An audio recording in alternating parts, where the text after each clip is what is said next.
Kayak seger gitu. Wah, seger gitu. Pernah kayak spicy gitu. Kan ya, Mas kalau punya mulut dijaga ya. Jangan kurang ajar, langsung aku gituin. Apalagi kan mereka juga sejenis gitu, cowok gitu. Kadang mereka lebih ekstrimnya tuh nyolek, kayak kadang nyolek pantat, sorry. Kan aku di lift, difoto sama om-om. Neng mau kemana kayak gitu. Halo mas, ini lo temanku jomblo dan semacam itu. Bang, kalian semua.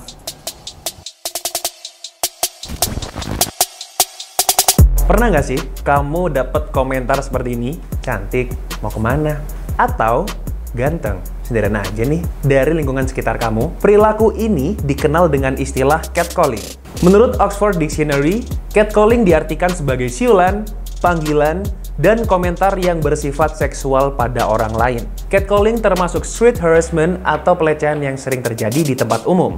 Tapi, oleh sebagian orang, hal ini dianggap biasa saja. Lalu, gimana sih kata orang-orang tentang catcalling? Ini dia.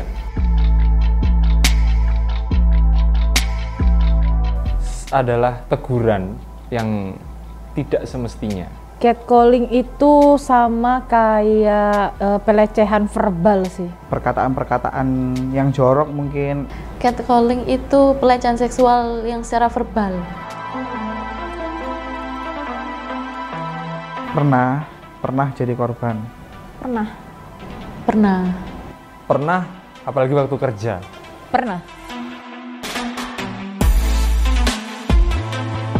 Yang paling basic dari yang kayak siul-siul, terus kayak manggil-manggil, terus pernah juga waktu aku jalan itu padahal bajunya kayak aku pakai hoodie yang oversize, terus pakai celana panjang, ada bapak-bapak manggil gitu kan, terus tiba-tiba megang tangan dan megangnya itu kayak gini loh, kan itu deket area terlarang kan. Sendiri tambah nggak ditemenin kan mbak gitu.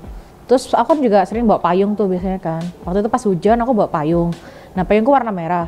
Terus mereka juga kayak yang godain yang tak payungnya tambah kayak gitu. Terus ada juga yang payungnya abang re, ayu kayak mbak ngono. Kayak itu bikin nggak nyaman sih sebenarnya. Dulu waktu SMA, aku pernah di catcalling sama transpuan. Atau bahasanya mungkin banci ya, kalau bahasa yang lebih kasar ya. Jadi kayak waktu SMA tuh dibilangnya gini, adek ayo sini ikut tante. Lewat media sosial sih, biasanya lewat chat gitu. Pernah waktu itu ada dosen dari luar, dia kayak ngajak booking. Aduh kamu hari ini kok ganteng banget sih, kayak aduh aku tuh terpesona, terus aduh aku jadi terangsang, dia bilang begitu. Nah itu pun nggak dari cewek saja, tapi dari cowok pun juga. Kadang mereka lebih ekstrimnya tuh nyolek, kayak kadang nyolek pantat, sorry. Kan aku di lift, terus difoto sama om-om. Pas aku pernah kan magang di lift itu kan kalau atasnya lift kan kelihatan kayak pantulan gitu dong. Saya tuh kayak buka kamera terus ngefotonya tuh bukan gini tapi kayak gini loh. Terus aku belum sampai lantai, pokoknya udah buka lantai aku langsung keluar. Dan aku nggak bisa apa-apa soalnya kan mereka kan kayak yang kerja di situ. Jadi kalau aku nanti takutnya kayak gimana. Iya, malah ku ajak untuk guyon. Jadi supaya gimana caranya catcalling itu tidak aku terima dalam bentuk negatif, tapi ku luapkan kembali dalam bentuk positif. Aku selama dia nggak untuk fisik atau gimana-gimana, aku diam aja sih. Waktu awal-awal sih mungkin kayak yang udahlah biarin aja gitu kan. Tapi ketika karena aku itu misalkan lalu lintas yang aku lewatin setiap hari dan orangnya melakukan bisa dibilang lebih dari satu kali, aku pasti akan berhenti, terus aku akan ngeliatin dia, aku tatap dia dari atas ke bawah gitu. Jadi itu kayak semacam bentuk perlawanan sih dari aku gitu. Kalau aku sih lebih sering diem tapi kadang kalau sama temanku yang marah. Jadi temanku yang kayak apa sih sampai kadang dibisui gitu. Kalau orang yang udah kenal sekali dua kali aku biarin. Tapi kalau udah 3 kali wah udah aku pasti akan merespon yang lebih keras. Biasanya aku akan bentak orang itu, aku akan maki orang itu. Dan ya Mas kalau punya mulut dijaga ya, jangan kurang ajar, langsung aku gituin. Aku ya kalau emang lagi bad mood terus sumpek, kenapa sih gitu. Dan aku pernah sih langsung ngomong kasar. Langsung bilang sarkas seperti itu. tapi kuluapkan kembali dalam bentuk positif sehingga kita berdua ini bisa happy. Ayo kita ngobrol yang lain, kalau enggak aku pergi aja. Malah aku semakin nantang.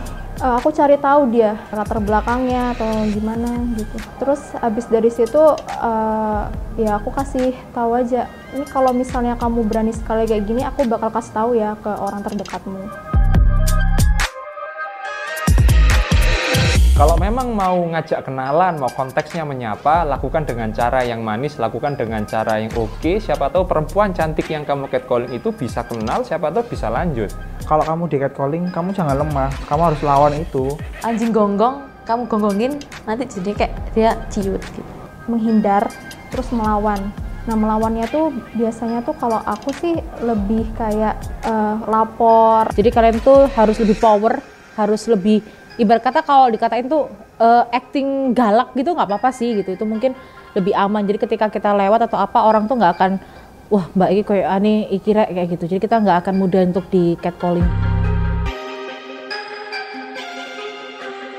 Kalian semua pengecut. Gak ada kerjaan lain ta, sampai kengangguran ta mulutmu itu.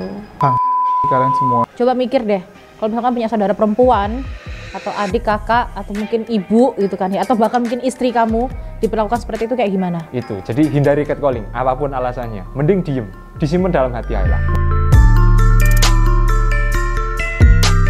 Hanya bercanda. Ini jadi alasan klasik yang dilontarkan oleh seseorang saat melakukan catcalling. Padahal, pelecehan ini jadi masalah serius karena kita tidak tahu kondisi orang tersebut. Misalnya, komentar yang dilontarkan ternyata menimbulkan trauma atau luka batin tersendiri pada korban. Tapi gimana sih? Fenomena catcalling ini dilihat dari kacamata seorang psikolog. Ini kata psikolog Ayman Nugroho tentang catcalling. Jadi catcalling adalah suatu perilaku di mana seseorang memanggil lawan jenis dengan suatu komentar ataupun pujian ataupun suatu kata-kata yang bernada seksual. Catcalling bisa terjadi pada semua gender, tetapi memang yang paling banyak menjadi korban adalah wanita, terutama di budaya Indonesia patriarki di mana kedudukan laki-laki lebih tinggi daripada perempuan sehingga perempuan rentan untuk menjadi korban catcalling. Tetapi sebenarnya tidak terbatas hanya di perempuan, tetapi juga bisa terjadi pada gender yang lain. Sebenarnya catcalling bisa bervariasi ya, karena tergantung dari pelaku hendak mengatakan apa. Tapi biasanya bisa dimulai dengan suatu pujian yang ditujukan kepada fisik. Misalnya dia akan berkata, cantik sekali sih hari ini, kamu seksi sekali, pakai pakaian ini kok kayaknya, misalnya ya payudaramu kelihatan gede deh. Itu contoh bahwa itu menunjukkan suatu ketertarikan secara seksual kepada korban, tetapi di satu sisi mungkin korbannya akhirnya menjadi merasa tidak nyaman dan risih.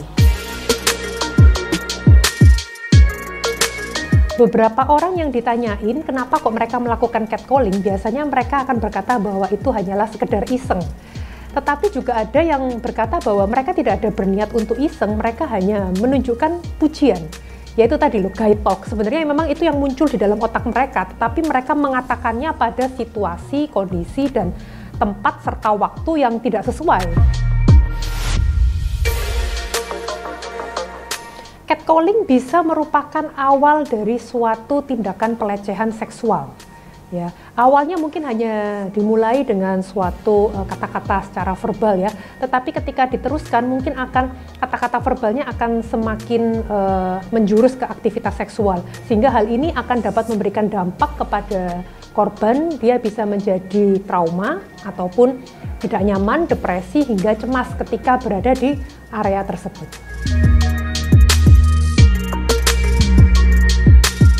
Bila Anda memang merasa tidak nyaman, maka sebaiknya Anda sebagai perempuan, Anda berkata dengan lembut namun tegas.